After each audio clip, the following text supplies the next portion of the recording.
विद्यार्थियों, इस कविता में मधुर मधुर मेरे दीपक जल जो हम लोग अध्ययन कर रहे हैं, कवयित्री महादेवी वर्मा ने दीपों के माध्यम से लोगों के पथ को प्रकाशित करने का संदेश दिया है। यहाँ पर थोड़ी सी चर्चा की गई। देखें, दीपावली त्योहार को मिलजुल कर मनाने से सामाजिक एकता दृढ़ होती है, इसकी चर्चा करें। दीपावली का त्योहार मेलजोल का त्योहार है, आपस में लोग भाईचारे का त्योहार है, मिलजुल कर मनाते हैं। ऐसे तो इस समय देख रहे हो सारे त्योहार चौपट हो गए हैं, कोई त्योहार ठीक से लोग न मिलजुल के मना पा रहे हैं न कुछ। अब दीपावली आते तक क्या होगा देखा जाएगा। तो दीपों के माध्यम से इस तरह का संदेश कवयित्री ने दिया है। भारत में मनाए जाने वाले त्योहारों के नाम, बहुत से त्योहार हमारे देश में मनाए जाते हैं, आप सब लोग जानते हो। दशहरा, दीपावली, गणेश उत्सव जैसे बड़े बड़े त्योहार मनाए जाते हैं। कुछ छोटे त्योहार हैं, इसकी चर्चा हम लोग करते रहते हैं। दीपावली त्योहार कब और कितने दिन मनाया जाता है? दीपावली दीपों का त्योहार है, दीपोत्सव है। अब दीपावली जब आएगा तो उसकी हम लोग मनाएंगे, प्रत्येक वर्ष मनाते हैं। आप लोग दीपावली के त्योहार पर, प्रिय त्योहार दीपावली, इस विषय पर एक निबंध लिखेंगे विद्यार्थी लोग। आप लोग एक निबंध लिखिएगा इस पर। दीपावली त्योहार पारिवारिक सामाजिक दृष्टि से महत्वपूर्ण है। यह बहुत ही हमारे जीवन में अहम स्थान रखता है और वर्ष में एक सुख शांति का प्रतीक माना जाता है। विद्यार्थियों, जब विद्यालय चलता रहता था तो इसी दीपावली त्योहार के समय पहला सत्र समाप्त हो जाता था। दीपावली के अवकाश के बाद विद्यालय का दूसरा सत्र शुरू होता था। अब इस बार देखिए क्या होता है, अब कैसी परिस्थिति बनती है। तो यहाँ पर हम कवयित्री महादेवी वर्मा द्वारा लिखित इस कविता का अध्ययन करेंगे विद्यार्थियों। कवयित्री महादेवी वर्मा, जैसा कि मैं पहले बताया हूँ, छायावाद की चौथी और अंतिम कवयित्री हैं। अनेक पुरस्कारों से सम्मानित हैं। 1956 में यानी 1956 में उन्हें पद्म भूषण से सम्मानित किया गया। 1982 में भारतीय ज्ञानपीठ पुरस्कार से सम्मानित किया, महादेवी वर्मा को सम्मानित किया गया। और 1988 में पद्म विभूषण पुरस्कारों से सम्मानित किया गया। इस तरह पद्म भूषण, पद्म विभूषण यानी जो पद्म पुरस्कार की श्रृंखला है, इसमें से 2 पुरस्कार मिले उन्हें। इसके अलावा देश का साहित्य का सर्वश्रेष्ठ पुरस्कार भारतीय ज्ञानपीठ पुरस्कार से सम्मानित किया गया। इसी तरह और अनेक छोटे बड़े बहुत सारे सम्मान और पुरस्कार महादेवी वर्मा को मिले। यहाँ पर अब हम उनकी जो पंक्तियां हैं कविता की, इसकी चर्चा करेंगे और आप लोगों को इसका अर्थ बताएंगे। देखें, पहला जो बंद है, मधुर मधुर मेरे दीपक जल युग युग प्रतिदिन प्रतिक्षण प्रतिपल प्रियतम का पथवालोकित कर। कवयित्री महादेवी वर्मा कहती हैं कि किस तरह से मधुर मधुर यानी धीरे धीरे, धीमी मध्यम गति से दीपक जले और ये दीपक प्रतिदिन हर पल क्षण प्रतिपल युग, छोटी इकाई से लेकर बड़ी इकाई तक, पल से लेकर के युग तक जलता रहे, ताकि यह लोगों का मार्ग अवलोकित करता रहे, प्रकाशित करता रहे।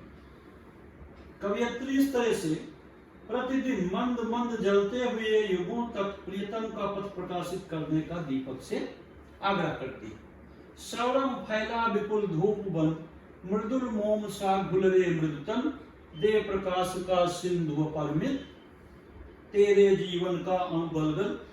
जैसे दीपक की बत्ती जलती है और एक एक उसके तंतुए जलते हैं, जैसे आप समझिए मोमबत्ती आप जलाते हो तो मोम का एक एक कण गलता जाता है और अपने शरीर को जला करके लोगों को प्रकाश देता है।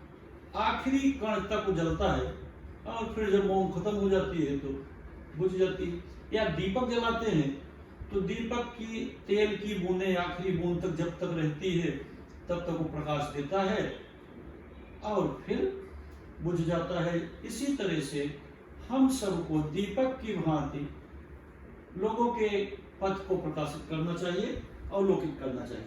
कवयित्री चाहती है दीपक धूप की तरह जलते हुए सुगंध फैलाए और अपना कोमल तन मोम की तरह घुलाए तथा जीवन के प्रत्येक कण को गलाते हुए विश्व में असीमित प्रकाश भरे। सारे शीतल कोमल नूतन मांग रहे तुझसे ज्वाला कण। विश्व सलभ सिरधुन कहता है, हाय न जल पाया मैं तुझ में मिल। सिहर सिहर मेरे दीपक जल। इस तरह कवियत्री कहती है कि विश्व के सारे शीतल कोमल नूतन जो तत्व हैं तुझसे, यानी ज्वाला के कणों से, यानी आग से मांग रहे हैं ज्वाला कण। विश्व रूपी पतिंगा पश्चाताप करते हुए, सलभ शब्द है ना, विश्व सलभ, सलभ माने पतिंगा, विश्व सलभ यानी विश्व रूपी पतिंगा जो है कहता है, विश्व रूपी पतिंगा पश्चाताप करते हुए कहता है, दीपक के साथ जलकर अपना अस्तित्व नहीं मिटा पाया। कवियत्री दीपक को सिहर सिहर कर जलने की सलाह देती है। सिहर सिहर यानी कंपन, जैसे सिहरन, उस तरह से कवियत्री के अनुसार दीपक का धर्म है स्वयं जलकर दूसरों को प्रकाश देना। अतः वह चाहती हैं मानव भी स्वयं कष्ट सह करके दूसरों के कष्टों को दूर करने का प्रयास करें, ना कि दूसरों को पीड़ा पहुंचे। स्वयं चाहे कष्ट सहे। हमारे पहले जैसे ऋषि मुनियों ने किस तरह से कष्ट सह सह करके बड़े बड़े ज्ञान के स्रोत तैयार किए, बड़े बड़े महान ग्रंथ रचे। महर्षि दधीच ने राक्षसों के वध करने के लिए अपनी हड्डियां दान दे दी। इसी तरह कवियत्री का विचार है, उनका ऐसा आह्वान है कि व्यक्ति भी कष्टों को सहता हुआ भी स्वयं चाहे कष्ट सहे, किंतु दूसरों के पथ को प्रकाशित करे, उनके कष्ट दूर करे। जिस तरह से दीपक स्वयं जलता है किंतु स्वयं जल करके भी दूसरों को प्रकाश देता है, दूसरों को उजाला देता है। अब इसके बाद हम अगले बंद की चर्चा करेंगे। दूसरा बंद देखें, जलते नभ में देव असंख्य। जलते नभ में देव असंख्य, स्नेहहीन नित कितने दीपक। नभ माने आसमान में असंख्य तारे बिखरे रहते हैं, मानो वह स्वयं जल करके हम सबको दीपक की भांति प्रकाश देते रहते हैं। जल में सागर का और जलता विद्युत ले घिरता है बादल, सिहर सिहर बिखर बिखर मेरे दीपक जल। तो इस दूसरे बंद में कवियत्री कहती है कि जिस तरह नभ में असंख्य तारावलियां बिखरी रहती हैं और प्रकाशित करती रहती हैं, आकाश के असंख्य दीप बिना तेल के यानी प्रेम के जल से जलते रहते हैं, रात के समय धरती को प्रकाशित करते हैं। इसी तरह जल युक्त सागर का हृदय सूर्य की किरणों से तपता है। जलमय सागर काउर जलता विद्युत ले घिरता है बादल। सागर, जल युक्त सागर का हृदय सूर्य की किरणों से तपता है, तभी बादल बनते हैं और ये बादल जल की वर्षा कर मानव का कल्याण करते हैं। बादल के हृदय में भी बिजली का वास होता है, उसके जल से ही जीवन चलता है। इसलिए कवियत्री औरों की तरह दीपक को हंसते हुए हंसते हंसते जलने की सलाह देती है। बिहस बिहस मेरे दीपक जल। जलमय सागर का उड़ जलता विद्युत ले घिरता है बादल। उसी उष्मा से फिर बादल बनते हैं। बादल पानी की वर्षा करते हैं जिससे फसलें उगती हैं और सृष्टि में नवीन जीवन का संचार होता है, लोगों को सुख प्राप्त होता है। इस तरह कवियत्री कहती है बिहस बिहस मेरे दीपक जल, हंसते हुए दीपक को जलने की कामना करती है। आगे कवियत्री कहती है द्रुम के अंग हरित कोमलतम ज्वाला को करते हृदयंगम। वसुधा के जलवंतर में भी बंदी है तापों की हलचल, बिखर बिखर मेरे दीपक जल।